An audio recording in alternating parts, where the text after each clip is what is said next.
What up, y'all? It's Scott, King Queen Cichlids. Today's topic, Peacock Bass. Should they be in your fish tanks or not? Let's talk about it.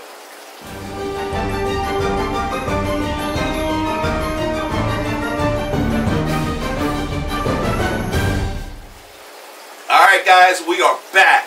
How'd you like that video? That slow-mo of that peacock bass grabbing that pellet?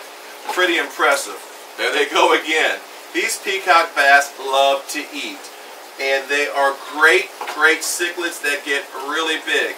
In fact, they're some of the biggest cichlids you can find, period, in the world. The only thing that challenges them or comes close to them is the emperor cichlids that come from Lake Tanganyika. These guys come from the areas of Brazil, Venezuela, and the South American region. And they are actually being imported into the United States because they make great sports fish. Meaning fishermen love to try to catch these fish. When they hit that bait, when they strike that bait, they put on a fight that all the fishermen rave and love about. These fish are becoming as popular out in the lakes for fishermen to catch as they are in the hobby. So I gotta ask you, is this the net that you want in your fish room? Or is this the net you want in your fish room? Right now I have two of these beauties. These are called the Peacock, if I hope I'm saying that right. They're the azul peacock bass, the bluer version. I was blessed to get these from Scott Maurer, who was trying to move them. He needed me to rehome them. I was happy to oblige. Reef to Riff. If you haven't had a chance to go to his store, it is spectacular. And again, Scott, thank you so much for allowing me to get these beautiful peacock bass from you. Now the question is, they're about 13 to 14 inches now, and I do have a 180 here, 6 foot long, that will house them for at least 6 months to a year. That as they get bigger, what's my plan? What am I going to do with them? Do I buy a bigger tank, 8 foot long, 400 or 500 gallons? The answer is yes, because I've been wanting to do that. Or my other option is to try to rehome them somewhere else. Now this is going to be a two-part series. Our next part is I actually went to Bass Pro Shop, one of the biggest fisherman stores, outdoor stores in the world, and I talked to one of the managers. He did not want to get on camera, but he did talk about how he would be open to taking my peacock bass in a year or so. He would put them through quarantine and make sure that all the parasites, because he doesn't want to endanger the other fish in his aquarium. Bass Pro Shop has I think it's a 3,000 gallon tank. I'm going to show you a few videos just so you can get excited about our next video coming up, part 2 of the peacock bass. Bass Pro Shop. Bass Pro Shop, and we are trying to determine, once our peacock bass get big, can we find a home for them? You mean get bigger? Get bigger, yeah, because they're going to outgrow our 200 gallon tank. So we came to Bass Pro. That one right there, the bottom of the wall.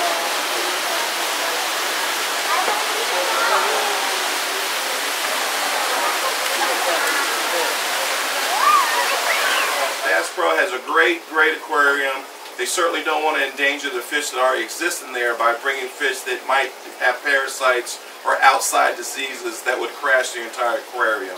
So the guy, I was impressed with him. He was very knowledgeable about tropical fish, about aquariums, and if I do not get a new tank, or bigger tank, Bass Pro Shop will probably be the place I go. So again, as advanced hobbyists, as responsible hobbyists, we need to be thinking, especially if we're going to keep creatures this magnificent in our tanks, what's the next step? Because a year from now, they're not going to be happy in this 6 foot tank. They're going to need something bigger.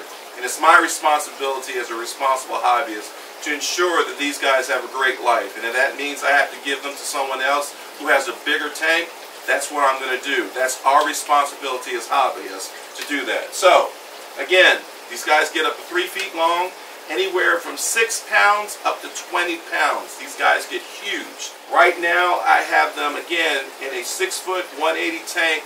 I actually have 3 canister filters running this tank, and then I have a huge power head giving them current. These guys, what I read about them, in particular, this breed, this species, enjoys a lot of turbulence, a lot of water stream.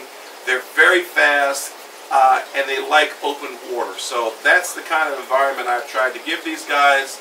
And again, it won't be long before I'll need to make a decision about getting the bigger tank or rehoming them. So, going to give you some details about these guys in my video.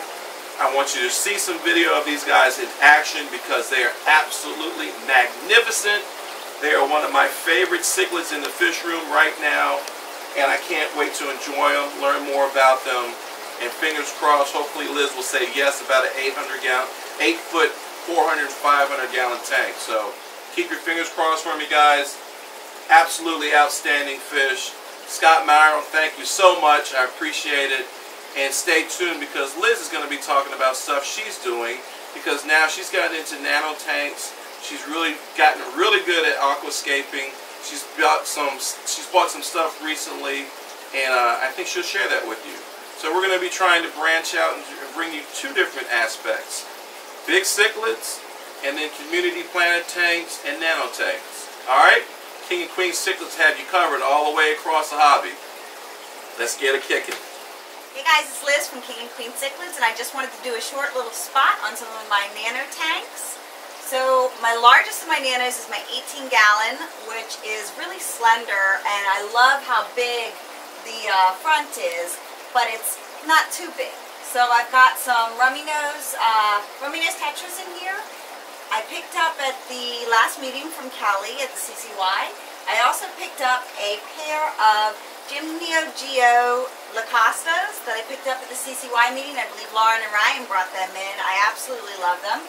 But I moved them over to this tank because this was my cherry shrimp tank.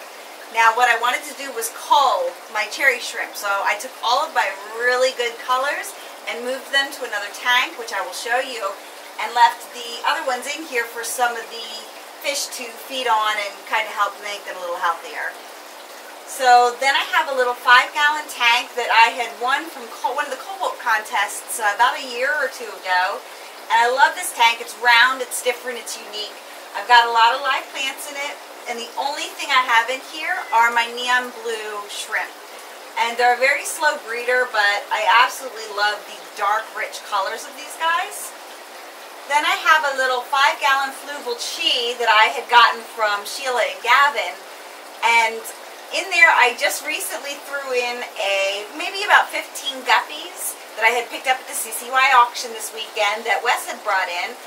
But I also moved all my beautiful cherries over there, and I have a couple of chili rasporas as well in that tank. I would like to eventually get more and move the guppies out. But for right now, it's kind of what it is. And the wood and the plants in here I got from Bill and Yvonne over at Aquaricarium, and also Diane from the Cichlid Club of York. She had brought me some plants. What I feed these guys, mainly a different variety of food. So I do use a lot of the cobalt spirulina flake, and I also use a ton of Aquaricarium food, the blackworm sticks as well as the earthworm sticks. All the fish really seem to like those. But it kind of gives them that good variety of the protein-rich food as well as the veggie foods. So I guess that's all I really have to say right now about that. And these are my cute little tanks. I hope you like them. All right, guys, we're back. Round of applause for Liz. She's really doing it up. Doing nano tanks, guppies, shrimp, live bears, and growing out cichlids all in one. She is really something special.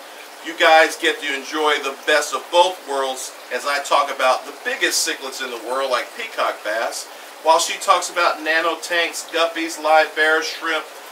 We are really getting excited and getting involved in the hobby and trying out new things, or at least she is, and we can't wait to present that to you. So stay tuned, hit that subscribe button. You definitely want to be a part of King Queen Cichlids. Join us on our Facebook page, King Queen Cichlids. Join us on our website, kingqueencichlids.com, for all the latest events that are coming up in your area, because we go over the entire country and we post all the events that are taking place.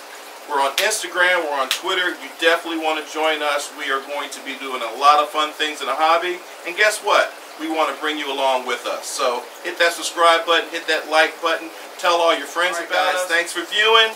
We got part 2 of the Peacock Bass coming up in a week or two, and Liz is going to continue her journey with nano tanks, guppies, live bears, shrimp, planet tanks. The list goes on and on. I'm excited just to find out what she's doing, and I live here. All right, guys, take care. Bye-bye.